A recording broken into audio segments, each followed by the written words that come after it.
திரு Hidayatullah sir, sir TVK அரசு காங்கிரஸோடைய ஒத்துழைப்போடு ஆட்சி அமைத்து விட்டார்கள். இப்போ அப்படியே தாவேக்காவை பார்க்குற அதே பார்வையில் ஒரு பக்கம் காங்கிரஸ் பக்கத்தும் திரும்புறாங்க. 2 அமைச்சர்கள் உள்ள வரப்போறாங்க. அந்த அமைச்சர்களுடைய பொறுப்பும் ஏராளமாக இருக்க போகுது. ரெண்டையுமே காங்கிரஸ் சரி ஒரு பக்கம், மற்றொரு பக்கம் டிவிகே சொன்ன வாக்குறுதிகளை எல்லாம் நிறைவேற்றி விடுவார்களா? அதற்கான ஏற்ற சூழல் தமிழ்நாட்டில் இருக்குதா? ஏன்னா முந்தைய அரசு முன்னாள் கூட்டணி அரசு, அப்ப அப்படின்றப்ப ரெண்டையும் கம்பேரிசன் பண்ணி என்ன நடக்குதுங்க? அது ஆட்சிக்கு வந்து சில நாட்கள் ஆகுது, அதுக்குள்ளேயே மக்கள் மகிழ்கிற அளவுக்கு பல திட்டங்களை அறிவிச்சிட்டாங்க. நீங்களே சொன்ன மாதிரி 200 யூனிட் மதுக்கடைகள் இழந்துக்கு மேல அகற்றுவது ஒண்ணும் இல்லை. ஒரு சாதாரண ரிஜிஸ்டர் ஆபீஸ்ல கூட பல்லாயிரம் கோடி கொடுக்குற அந்த மக்களுக்கு ஒரு சேரை போட்டு உட்கார வைங்கன்னு சொல்லியிருக்காங்க. இதெல்லாம் சாதாரண விஷயம் இல்லைதான், ஒரு சின்ன விஷயம் தான். இன்னைக்கு பார்த்தீங்கன்னு சொன்னா பள்ளிக்கல்வித்துறை அமைச்சர் ராஜ்மோகன் சொல்லலாம் அனுபவம் இல்லாத, எல்லாருமே அனுபவம் இல்லாம தான் வர்றாங்க. முதல்வரா வந்த பெருந்தலைவர் காமராஜரா இருக்கட்டும், அதுக்கு முன்ன முதல்வரா இல்ல புரட்சி தலைவர் எம்ஜிஆரா இருக்கட்டும், எல்லாருமே முதல்வரா இல்லாம தான் திடீர்னு முதல்வர் ஆகுறாங்க. அது உங்களுக்கு NT ராமராவ் இருக்கட்டும், எந்த வந்து திரைத்துறையிலேயே பயணிக்காத நம்முடைய அரவிந்த் கெஜ்ரிவாலா இருக்கட்டும், எல்லாமே அவர்கள் 2 தடவை 3 தடவை ஆண்டாங்க. அதனால நாம வந்து ஒரு புதுசா வந்துட்டாரு இளைஞர் எப்படி செய்வார்னு கவலைப்பட வேண்டிய, வந்த நாள் முதல் இந்த நாள் வரை தொடர்ந்து அவர் வேலையை பார்த்துக்கிட்டு இருக்காரு. இன்றைக்கு கூட அவர் கேரளா போக வேண்டியது, சென்னையில் இருக்க வேண்டிய அவசியம் இருக்கிறதுனால இன்னைக்கு அமைச்சர்களை இலாக்காக்களை கொடுத்து எல்லாரையும் உட்கார வச்சுட்டாரு. உங்களுக்கு இன்னைக்கு எந்த அளவுக்குன்னு சொன்னா திரு செங்கோட்டையன் அவர்களை நிதிக்கு கொடுத்திருக்காரு.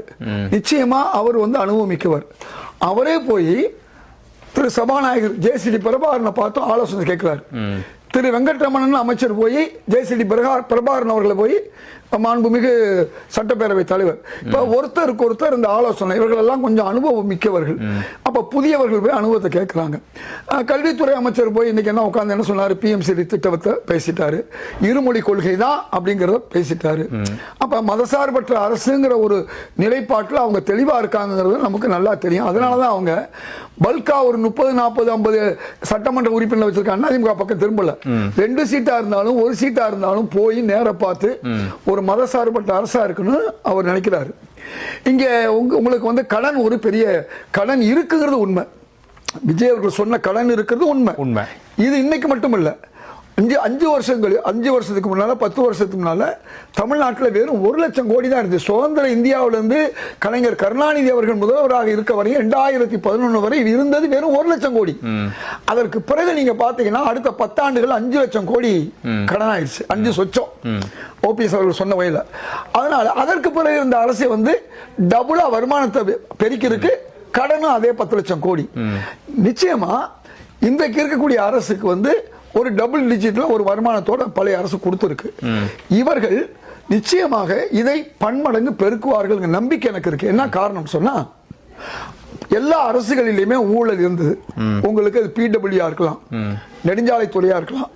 திரு ஆதவ கவனிக்க வேண்டிய ஒரு முக்கியமான விஷயம், அதை முறைப்படுத்தினா அதுதான் அதிகமா வந்து 20%, 30%, 40% கழிவு போனது. நான் அப்படிதான் சொல்ல முடியும். அது நமக்கு இழிவா இருந்தா கூட அது இல்லாம இருந்தா நம்ம ஒரு பொலிவான ஆட்சியை கொடுத்திருக்க முடியும். அதனால பல வகையில நம்ம நலிவடைஞ்சிட்டோம். இப்ப பிரச்சனை என்னன்னு சொன்னா, இந்த சில விஷயங்களை வந்து ஒழுங்குபடுத்திட்டா சகோதரர் பாண்டியன் சொல்ற மாதிரி 30,000 40,000 கூட அதிலே கிடைக்கும்.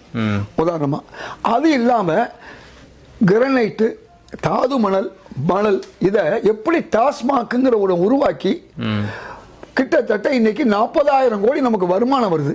அந்த வருமானம் டாஸ்மாக் மட்டும் இல்லைன்னா 5,000 கோடியில இருந்து 6,000 கோடி தான் கவர்மெண்ட்டுக்கு வருமானம் வரும். மீதி எல்லாம் பெருமானம் இல்லாதவர்கள் எல்லாம் போகும் அந்த வருமானம். அப்ப எதை கிரனைட்டு, அதே மாதிரி வந்து மணல், இவையெல்லாம் இன்னைக்கு முறைப்படுத்தி அரசே அதை வந்து அதிகாரிகளை நியமிச்சு புதிய வேலை வாய்ப்பை கொடுத்து, மாண்புமிகு முதல்வர் விஜய்க்கு இது ஒரு சரியான வாய்ப்பு, வேலை வாய்ப்பும் கிடைக்கும், அரசாங்கத்துக்கு முழு வருமானம் கிடைக்கும். ஒரு உதாரணம் தான் நான் டாஸ்மாக் சொல்றேன். அரசே நேரில் நடத்தும் போது தாது மணல், அதே மாதிரி கிரனைட், அதே ஆளுகளை வச்சு தான் செய்ய போறோம். யாரெல்லாம் இந்த தொழிலை செஞ்சாங்களோ அவர்களிடம் இருந்து செஞ்சு அவங்க மூலமாக அதிகமான வருமானத்தை பெருக்க முடியும். இவையெல்லாம் வாய்ப்புகள் இருக்கு. இதெல்லாம் நான் வந்து அவரோட ஆலோசனையா நான் சொல்லியிருக்கேன். அப்ப நிச்சயமாக இந்த கடன் இன்னும் கூட 5 லட்சம் கோடி வாங்கலாம். எப்ப 50 லட்சம் கோடி வருமானம் 60 லட்சம் கோடி வருமானத்தை உருவாக்கும் போது, ஏன்னா எந்த நம்ம கடன் வந்து 25% இருந்து 26% நம்ம இருக்கோம். மத்திய அரசு இன்னைக்கு எவ்வளவு வாங்கிருக்கு தெரியுமா? ஒன்றிய அரசு 56% வாங்கியிருக்கு. இந்தியா முழுக்கும் 10-11வது இடத்துல கூட நாம இல்ல. மற்ற அரசுகள் பூரா நம்மை விட அதிகமா கடன் வாங்கியிருக்கு. அதனால கடன் ஒரு பெரிய விஷயம் அல்ல. அது இதயத்துள்ள வந்து இவ்வளவு நேரம் சொன்ன குற்றச்சாட்டுகள் எல்லாமே அப்போ கடந்த 5 ஆண்டுகளா திமுக வந்து நீங்க சொன்ன அதே கழிவு அப்படின்ற ரொம்ப ஒரு மோசமான அரசா தான் இருந்திருக்கும். நான் எல்லா அரசுகளையும் சொல்றேன். இதுக்கு முந்தைய அரசை விட மாற்றம்னு சொல்லி தானே நம்ம ஓட்டு போட்டிருக்காங்க. இந்த மாற்றம் உள்ள அரசு அதையெல்லாம் மாற்ற வேணுங்கிறதா, இல்லைன்னா ஏமாற்றம் ஏற்படும் மக்களுக்கு. சரிதானா? அதனால ஏற்றம் வரணும்னு சொன்னா மாற்றம் வேணும். இல்லைன்னா மக்களுடைய சீற்றத்துக்கு யாரா இருந்தாலும் ஆளாவாங்க. இதான உண்மை. அது விஜயா இருந்தாலும் யாரா இருந்தாலும். அதனால மாண்புமிகு முதல்வர் விஜய் அவர்களை பொறுத்தவரை இன்னைக்கு அவர் போட்டிருக்க அமைச்சர்கள் எல்லாம் எளிய நிலையிலிருந்து வந்தக்கூடியவர்கள், அந்த பேக்ரவுண்ட்ல இருந்து வந்திருக்கவங்க. அதனால நிச்சயமாக அவர் அதை செய்வார். வந்தவுடனே அவர் என்ன சொன்னாரு? நான் எனக்கு எந்த பைசா வேணான்றாரு, என் சொந்த செலவுலேயே வர்றேன்றாரு. அவரே உணவை கொண்டு வந்து சாப்பிட்டு போறாரு. அவரே மதியம் போய் வீட்டுல போய் உட்காந்துட்டு போகல. இப்போதைக்கு அவர் என்ன செய்யறாரு? அடுத்தடுத்த வேலைகளை அவர் தொடர்ந்து பார்க்கிறாரு. இவையெல்லாம் பார்க்கும்போது ஒரு இளைஞரா இருக்காரு. இப்ப நான் நீங்க வயதான என்னவே நீ ஆக்கலாம், கொஞ்சம் கொஞ்சம் ரெஸ்ட் தேவைப்படும். அப்ப ஒரு இளைஞரா இருக்கக்கூடியவர் அவர் நன்றாக செய்வார்கிற நம்பிக்கை எல்லாருக்கும் வந்துருச்சு. நாம திரு ரஜினிகாந்த் அவர்கள் சொன்ன மாதிரி ஒரு 2 வருஷமாவது கொடுக்கணும். அல்லது பெருந்தலைவர் காமராஜர் சொன்ன மாதிரி பேரறிஞர் அண்ணா ஆட்சிக்கு வந்த பொழுது காமராஜர் என்ன சொன்னாரு? இந்த அரசை பத்தி எதுவும் பேசாதீங்க. ஆனா இன்னைக்கு பல பேர் யாரு திரு டிடிவி தினகரன் வந்து யாரோ எதோ பேசிட்டு இருக்காங்க. இன்னைக்கு பேச வேண்டிய அவசியமே இல்லை. அதெல்லாம் இவங்க பேசுறதுனால வந்து ஏதாவது ஆயிருமா? நீங்க ஒரு சிந்திச்சு பாருங்க. பல புகார்கள் வருது. மாண்புமிகு முதல்வர் விஜய் ஏதாவது அதுக்கு பதில் கொடுக்கிறாரா? கொடுக்க வேண்டிய 1-2 விஷயங்களுக்கு தான் பதில் கொடுக்கிறார். கொடுக்கலன்றதுதான் இங்க பிரச்சனையே. இல்ல நீங்க எது அவசியமோ அதுக்கு நீங்க பதில் கொடுக்கணும். அதை செய்யறாரு. எதுக்கு தேவையில்லாம அதுக்கு நேரத்தை வீணாக்க கூடாது. அவருக்கு எப்ப பதில் கொடுப்பாரு? இன்னைக்கு அமைச்சரவையை முழுமையாக்கி அது மக்கள் மத்தியில போய் மக்களுக்கு சேவையாற்றிய பிறகு அவர் நிச்சயமா கொடுப்பார் பதில். எல்லாவற்றுக்கும் கொடுக்கணுங்கிற அவசியம் இல்லை. அதாவது பதில்கள் எதுக்கு கொடுக்கலாம்னா, வேர்லிட் கொஸ்டின்ஸ் இருந்தா வேர்லிட் ஆன்சர்ஸ் கொடுக்கலாம். இன்னைக்கு பாருங்க, நான் சொன்ன மாதிரி இப்போ தாவேகா வந்து குதிரை பேரம் நடத்தி எம்எல்ஏக்களை வந்து விலைக்கு வாங்கிட்டாங்க. இது ஒரு தலைவரா விஜய் பதில் சொல்ல வேண்டிய கட்டாயம். ஆனா இப்ப வரைக்கும் சொல்லலையே. பதில் கொடுக்க வேண்டிய வேலிட் கொஸ்டின் என்னன்னு சொல்லுங்க. இந்த மக்களுக்கு புரியும். ரொம்ப பேருக்கு புரியல. செய்தியில வரணுங்கிறதுக்காண்டி எதைனாலும் பேசக்கூடாது. குதிரை பேரம்னா என்ன? பணத்தை கொடுத்து எம்எல்ஏ வாங்கினது. இந்த நிமிஷம் வரை மக்களுக்கு தெரியும். மாண்புமிகு முதல்வர் விஜய் 2 இடங்கள் இருந்த கம்யூனிஸ்டையும் போய் பார்த்தாரு, இசிகாவை பார்த்தாரு, காங்கிரஸ் ஆதரவு கொடுத்துச்சு. மாண்புமிகு முன்னாள் முதல்வர் ஸ்டாலின் என்ன சொன்னாரு? குடியரசுத் தலைவர் ஆட்சி வந்துவிடக் கூடாது என்பதற்காகத்தான் எங்களுடைய கூட்டணி கட்சிகள் ஆதரிக்கணும் அவரும் சொல்லிட்டாரு. அது மட்டுமல்ல, அவர் என்ன சொன்னாரு? இந்த ஆட்சிக்கு மக்கள் வாக்களித்திருக்கிறார்கள், நாம மதிக்க வேண்டும் சொன்னார். அதனால அவரும் கொஞ்சம் 6 மாசம் வெயிட் பண்ணலாம்னு சொல்லியிருக்காரு. இது எல்லா ஆட்சியாளர்களும் செய்ய வேண்டியது. ஆனா யாரா இருந்தாலும் இந்த 6 மாசத்துக்குள்ள இந்த குறுக்கு வழியில போய் அவர் ஏதாவது பண்ணணும்னு நினைச்சாங்கன்னா அது முடியாது. என்ன காரணம் அப்படி சொன்னா, அதாவது இன்றைக்கு அவரை பொறுத்தவரை ஒரு தெளிவான நிலையில் இருக்காரு. நல்ல ஆட்சி கொடுக்கணும் இருக்காரு. அதை மக்கள் நம்புகிறார்கள். இந்த மக்கள் நம்புகின்ற வரை இந்த ஆட்சி நிச்சயமா இருக்கும். மக்கள் நம்பக்கூடிய அளவுக்கு இவர் செய்வார். இப்ப ஒவ்வொரு விஷயத்திற்கும் ரியாக்ட் பண்ணாம செய்து முடித்ததற்கு பிறகு ஒரே தடியா ரியாக்ட் பண்ணிடுறாங்க. நான் சில ஆலோசனை சொல்லியிருக்கேன். கடந்த 5 ஆண்டுகளா நான் கோரிக்கை வச்சுக்கிட்டே இருந்தேன். இதே மன்றத்துக்குள்ள வச்சேன். 7.5% முந்தைய ஆட்சி கொடுத்தாங்க. ஒரு 2.5% அரசு உதவி பெறும் பள்ளிக்கு கொடுத்தாங்க இல்லையா, அரசு உதவி பெறும் பள்ளிகளுக்கு கொடுங்க என்று கேட்டிருக்கோம். அதே மாதிரி சொத்து வரி இருக்கு இல்லையா, முன்னாடி நம்முடைய மாண்புமிகு முதல்வர் விஜய் அவர்களுக்கு மீன் நான் சொல்றேன், 50 விழுக்காடு தான் அரசு ஏத்தணும்னு சட்டம் போட்டாங்க. 100 விழுக்காடு கமர்ஷியலுக்கு ஏத்தணும்னு சொன்னாங்க. அதிகாரிகள் என்ன செஞ்சாங்க? 50 வீட்டு வரியா 100 ஆக்குனாங்க, 100 200 ஆக்குனாங்க, 300 ஆக்குனாங்க. இதெல்லாம் நம்ம எடுத்து போய் சம்பந்தப்பட்ட அமைச்சர் மாண்புமிகு நேரிட்ட சொன்னோம். ஆனா அதிகாரிகள் என்ன பண்ண, இந்த பண்ணதின் விளைவு அவர்களுக்கு ஆபத்தா வந்துச்சு. அதையும் நான் எடுத்து சொன்னேன். நாடாளுமன்ற தேர்தலில் 24 ஒவ்வொரு சென்னையில பார்லிமெண்ட்லயும் 1 லட்சம் ஓட்டு போச்சு. அது சட்டமன்றத்தில் உங்களுக்கு ஆபத்தாகும் சொன்னேன். அப்ப இந்த 25 விழுக்காவது குறைஞ்சபட்சம் இந்த சொத்து வரிய 100 200 மாத்தணும். உங்களுக்கு 100 தான் மாத்தி இருக்கணும். அதை மாத்தினவங்களுக்கு கொடுங்கன்னு நம்ம கேட்கிறோம். அதே மாதிரி பல சவால்கள், இது நீங்க சொல்றது மட்டும் இல்ல, இன்னும் நிறைய இருக்கு. ரொம்ப முக்கியமான விஷயம் என்னன்னா, அதாவது மாணவர்கள் 17 லட்சம் மாணவர்கள் பாதிக்கப்பட்டது. குரூப் 1 எக்ஸாம் தெலுங்கானால இருந்து ராஜஸ்தான்ல இருந்து குஜராத்ல எல்லா மாநிலங்களிலும் 45 47 48 வரை எழுதலாம். யாரு? ஓபிசி சமூக நீதிக்காரர்கள். ஆனா தமிழ்நாட்டில் மட்டும் அது 37 ஆக்கப்பட்டது. அதான் 37 கொரோனா காலத்தில் 2 ஆகுனது. இந்த 39 நீங்க என்ன பண்ணலாம்? 45 47 ஆக்குனா ஒரு சமூக நீதி அரசு. இவ்வளவு யோசனைகள் நம்ம சொல்லிக்கிட்டு வரோம். நிச்சயமாக இந்த போன்ற நல்ல யோசனைகள், எந்த பண செலவும் கிடையாது. இதையெல்லாம் செய்யலாம் என்பது உங்க மூலமா நான் நம்முடைய புதிய அரசுக்கு வேண்டுகோள் வைக்கிறேன். சரி, ஓகே. இது சார், திரு பாக்கி அவர்களோ திரு ரங்கராஜ் அவர்களோ சொன்ன 2 துறையுமே, ஒன்னு டாஸ்மாக், மற்றொன்று கனிம வளத்துறை. இந்த 2 துறையுமே இப்போ கூட்டணி கட்சிகளுக்கு கொடுக்கல தாவேக அரசு.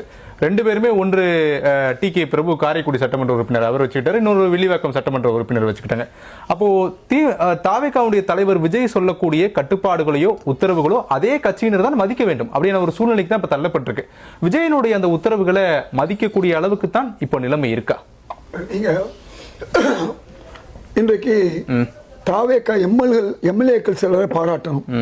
அவர்கள் பல மருத்துவமனைகளுக்கு சென்று இருக்கிறார்கள், சென்று பார்வையிட்டு இருக்கிறார்கள். அதனால இனிமே இந்த மாதிரி எம்எல்ஏக்களும் இங்க வந்து நம்மளை பார்வையிடுவாங்கங்கிற எண்ணம் அங்கங்கே உள்ள கீழ்நிலை உள்ளவர்களுக்கு ஊழல்கள் வர வாய்ப்பு இல்லை.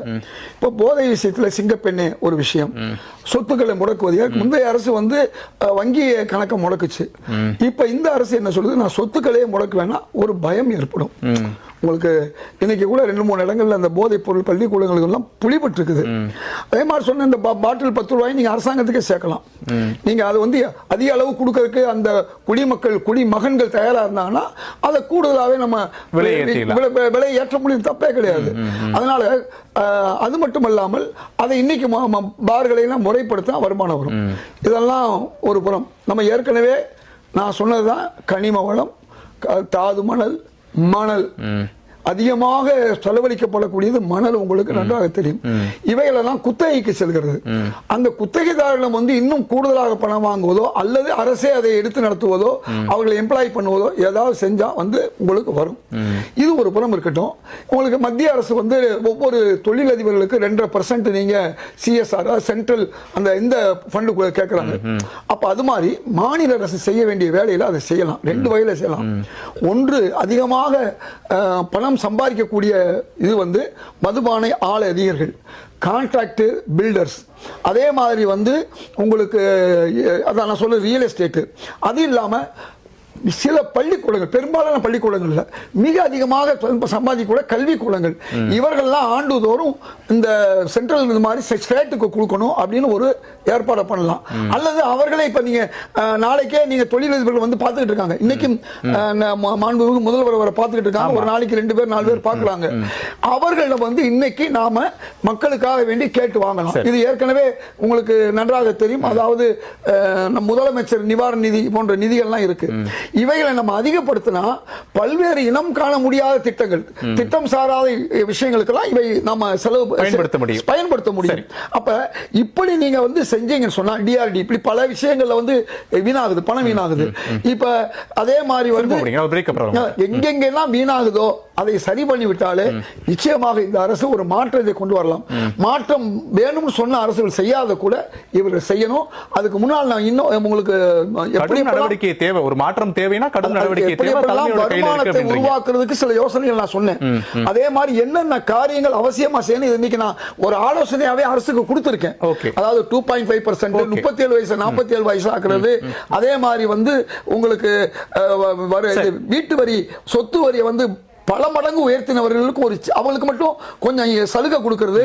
பட்டாக்களை கொடுத்து விட்டு முதல்வர் விஜய் அவர்கள் இருக்கக்கூடிய பனையூர் சோழியனூர் பகுதியிலேயே பல பேருக்கு முந்தைய அரசு பட்டா கொடுத்துச்சு. okay. என்ன நடந்துச்சு சொன்னா அதிகாரிகள் அந்த பட்டாவை கேன்சல் பண்ணிட்டாங்க.